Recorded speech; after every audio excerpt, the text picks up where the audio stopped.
It's my opportunity to introduce our next two speakers, CJ and John from Michigan, on the quarantine quick hits and other best practices they're using in Michigan. So let me do a sound check with you. We've got John on the line here. Hey, John. Hey, Ray, how you doing? Great, thank you. And let's see if we can get CJ up on the line too. CJ? Hey, CJ. John, if you can start, I'll work on CJ's audio here. John? Yeah, sure thing, Ray. Thanks. Yeah, as many of you have, if you've been watching the news, know that Michigan was one of the pretty hard-hit states. At one point, I think we had the third most cases in the nation, and specifically Detroit, the greater Detroit area, which is tucked in the southeast portion of the state, was a major hot zone for us. That happens to be in Chris's region. And so he certainly had some unique challenges in trying to help conservation districts during this time. What we encountered in Michigan was kind of a patchwork of office scenarios.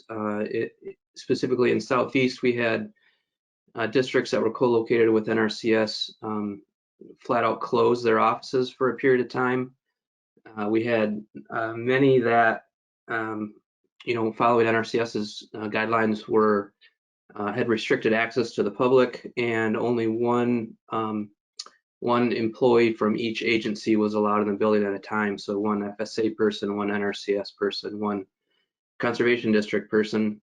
And then in other areas of state, we had virtually no impact on the local field office in terms of public access and staff access to the building. So it made responding to to the questions and the challenges out there a little bit challenging for us to provide uniform information to folks. But tremendous credit to our conservation district partners in Michigan and their ability to respond and be flexible and be innovative during this time. And hopefully we can share a couple of scenarios with you here. So. First off, like most folks, other folks mentioned earlier, we've gone completely to remote working within the Department of Ag and Rural Development. We actually literally got out of the office and at home set up working in less than a week. I think we had something like 95% of our roughly 600 employees set up at home within 3 days, and then a few other, a small percentage of others were out and set up within by the end of the week. For our regional field staff, they all work from home offices already, so it wasn't that big of an adjustment for them, but significant amount of staff in the Lansing office had to make that adjustment and continue to make the adjustment of working from home during this time.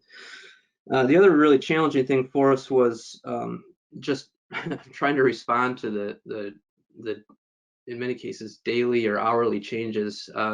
We have our governor has issued something like 70 plus executive orders, and to the point where I turn on the computer in the morning and check to see what new executive orders came down overnight.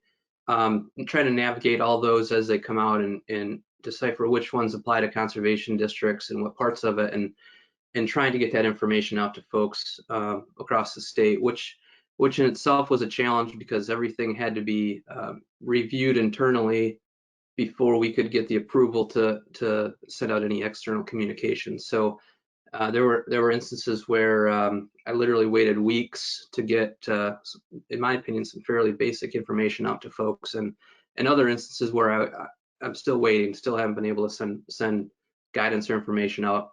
So that's really been a challenge for me and for my team. But again, similar to what other folks have mentioned, remote meetings, teleworking. Also, our Open Meetings Act requirements were loosened, allowing district boards to meet virtually and trying to provide guidance on Zoom meetings or Skype meetings, especially given that we didn't have a whole lot of experience doing that. But one thing that we've done as a team is started utilizing Microsoft Teams platform for both formal and informal meetings and discussions within our group. And I think that's allowing the staff some, some comfort level to share either that or Zoom or Skype opportunities with the conservation districts that they work with to help them navigate those challenges. Another thing that this has allowed us to do is focus some time on kind of those back burner projects or side projects. We had quite a few of them in the queue and several more that have kind of popped up during this time. And so it's allowed our field staff to spend a little bit of time plugging away at some of those projects that will pay off tremendously in the long run. Things like updating our operations manual for conservation districts to give them guidance on how to operate, as well as several other things. Additionally, every year our state association puts on a summer conference, and that was scheduled for early June, and made the difficult but obvious decision to cancel that conference. And so what we're doing now in partnership with the state association and several conservation district employees, including our employees association, trying to plan a virtual conference to bring a lot of this content that we were already planning, as well as some updated information to our conservation districts and partners. And so we're going to attempt to do that in over the course of about 2 weeks, similar to what someone had mentioned earlier, rather than try to overload people with a 6 or 8 hour long conference. Just do maybe 1 or 2 a day on various topics for various target audiences, and still try to get that information out to them. And then obviously record those and make them available for future use. Another thing that I think is pretty neat is a lot of the innovation that our conservation districts have utilized to figure out how to continue to conduct business during this time. And again, tons of kudos and credit to our conservation districts for continuing to find ways to get the job done during this time. Similar to Colorado had mentioned their tree sales. This is our main tree sale time for conservation districts in Michigan, and we, in one of our executive orders, one of the stay-home orders, the governor specifically prohibited the sale of nursery and landscape plants and materials that coincided directly when a lot of our districts had these tree sales planned.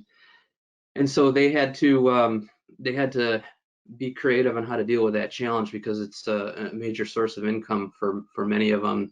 And so we saw everything from a handful of them flat out canceling their sales and having to refund hundreds of customers what they'd paid, and try to deal with the plant material that they had ordered, or in some cases had on hand already.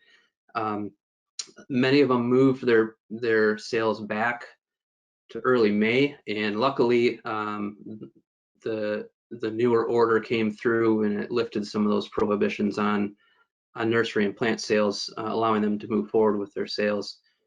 But they still had to maintain some of these social distancing practices. So we saw things like actually scheduling pickup times and curbside handout, and in some cases deliveries, like was mentioned earlier. So and in fact, I know one district kind of mentioned to us that the scheduled delivery or the scheduled pickup time works so well that they think they're going to maybe incorporate that into future sales, just to help minimize the traffic at one time and kind of spread things out throughout the day. So pretty neat to hear what they came up with.